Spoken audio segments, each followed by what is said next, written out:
Salut à tous, bienvenue sur le plateau d'Ensemble c'est mieux pour ce nouveau numéro comme chaque jour à 10h45 et jusqu'à 11h30.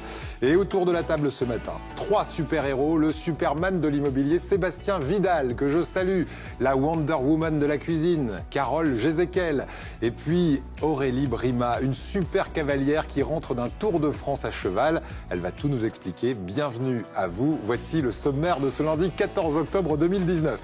Alors pour vendre ou acheter un bien immobilier, il est important de commander et de consulter les diagnostics immobiliers. Nous ferons le tour de la question avec Sébastien Vidal. Parmi nos invités, je vous le disais ce matin, Aurélie Brima, un être très positif qui, après la perte de sa jambe droite dans un accident de la route, a décidé de faire le Tour de France à cheval pour remonter le moral de nombreux patients, notamment dans des centres de rééducation à travers tout le pays. Tiens, notre prochaine invitée est exemplaire. Elle apprend aux personnes handicapées à ne jamais baisser les bras. Voici Aurélie Brima et c'est vraiment un exemple de positivisme. On va en parler avec elle.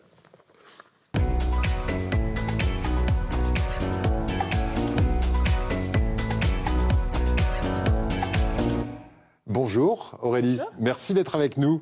Alors vous êtes revenue il y a un mois de cela d'un long Tour de France qui a duré 5 mois. Oui. Vous avez baptisé ce Tour de France Andy Dream. Quelle a été l'idée de départ de ce Tour de France, je précise, à cheval ? L'idée de départ, en fait, c'était de partager mon expérience du handicap, puisque je suis amputée d'une jambe depuis l'âge de 17 ans à la suite d'un accident de scooter, et d'aller dans les centres de rééducation pour tout simplement leur dire « Regarde, j'avais un rêve, je suis allée au bout, si je l'ai fait, tu peux le faire aussi ». Alors, on ne va pas aller plus loin, puisque à partir de cette idée, vous avez commencé à alerter les réseaux sociaux avec une vidéo, et on va en voir un extrait, et cette vidéo, on va le voir tout à l'heure, a été très très fructueuse. Regardez. 2 minutes. 2 minutes pour vous présenter mon projet. Partir à cheval, faire le Tour de France en passant dans des centres de rééducation. 2 minutes, c'est le temps qu'il a fallu à un chauffard pour emporter avec lui une partie de ma jeunesse et de mon innocence.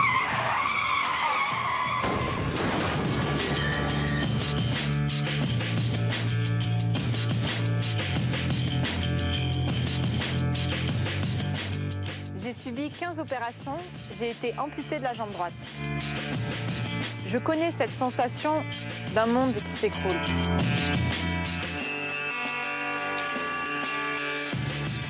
Alors on va laisser, si on le peut en régie, tourner cette vidéo parce qu'on va vous voir à cheval. Il faut savoir qu'à 17 ans, quand cet accident vous arrive, vous êtes championne d'équitation et vous êtes championne de danse. Vous êtes également une future championne, on le souhaite, d'équitation au niveau international puisque vous avez un projet aujourd'hui, c'est d'aller peut-être vers l'olympisme.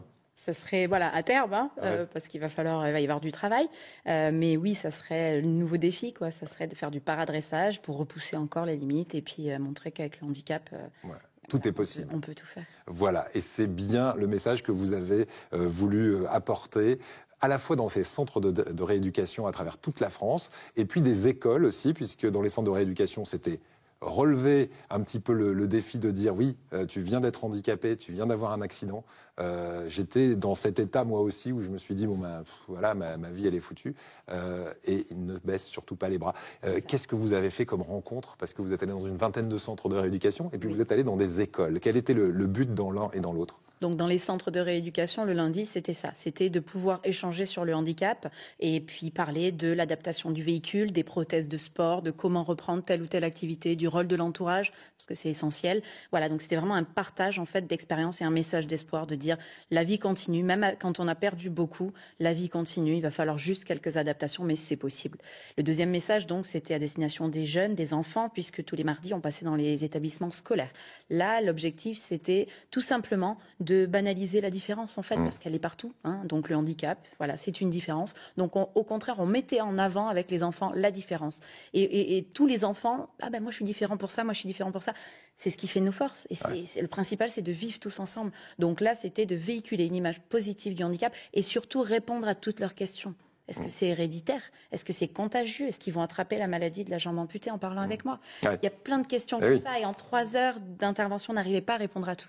Ouais, et ça c'est un vrai travail qu'il faut faire dès le plus jeune âge, évidemment. C'est certain. Parce que, comme vous dites, la deuxième peine, c'est le regard des autres. Quand, Tout à fait. Quand on sort du centre de rééducation, on se sent costaud, on se dit, allez, ça y est, je démarre cette nouvelle vie. Et puis là, le regard des autres, c'est très compliqué. C'est très, très compliqué parce que c'est la double peine. Ouais. Et si on veut faire changer ça, il faut passer par les enfants, tout simplement, et répondre à toutes leurs questions, qu'ils aient plus l'inquiétude de cette différence. Et des questions, vous en avez eu énormément et vous avez répondu à beaucoup de questions, notamment des questions d'enfants qui, eux aussi, avaient été amputés. Je pense à cette petite fille et à sa famille, parce qu'elle avait des tas de questions, cette famille. Ça a été très utile, finalement, ce Tour de France. Ça a été génial. J'ai vu le moment où on repartait plus de chez eux.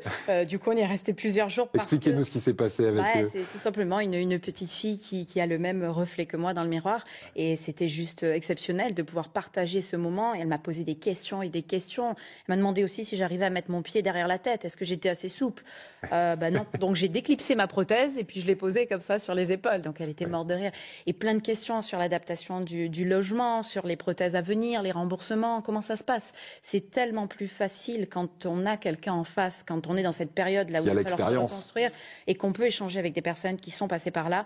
Je pense que c'est bénéfique. Moi, ça m'a aidé, donc on a essayé de faire pareil pour les autres. Voilà, vous avez boosté le moral de dizaines et de dizaines de personnes que vous avez rencontrées dans ces centres.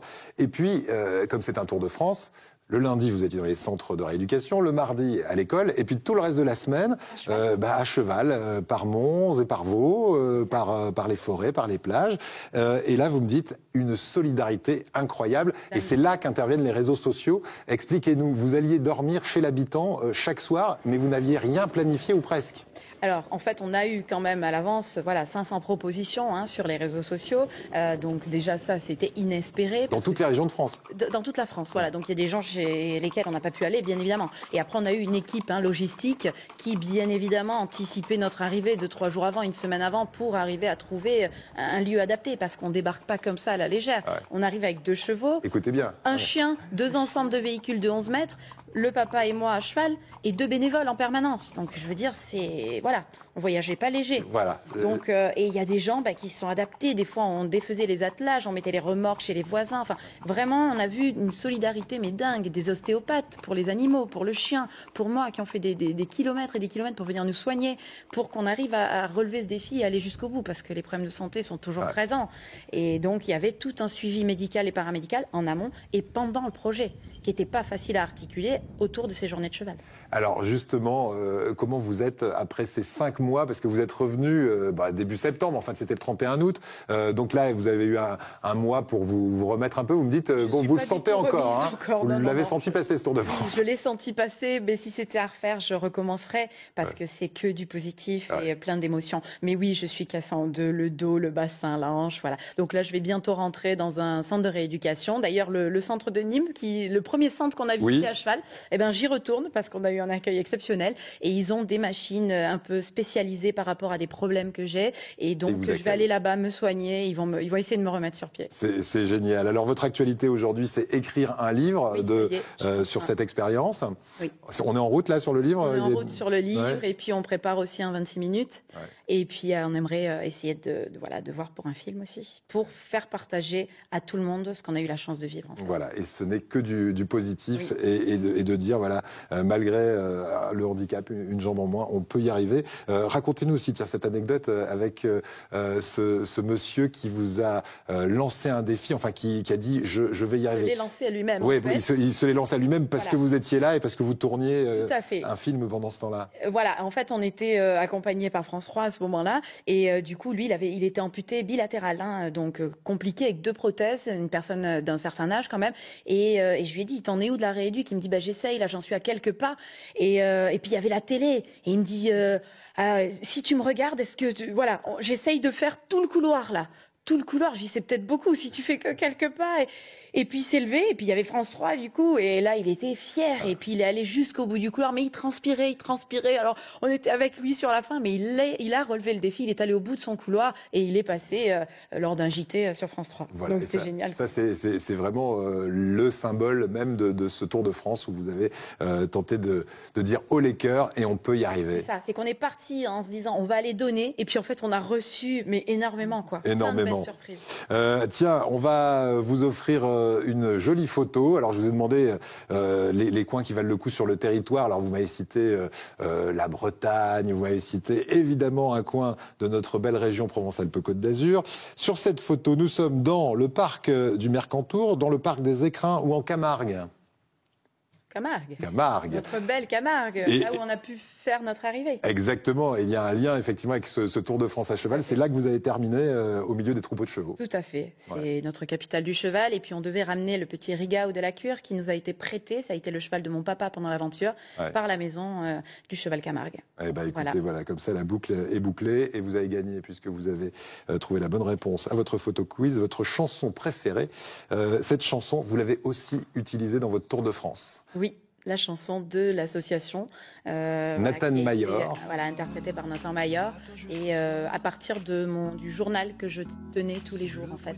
Voilà, D'accord. pour parler du handicap, mais surtout faire passer un message d'espoir, ce qu'on a fait dans toute la France. Voilà, et Donc, vous elle nous mettiez a les accompagnés. images de votre Tour de France sur ce fond musical qui a pour titre « Je ne change pas ». On écoute quelques...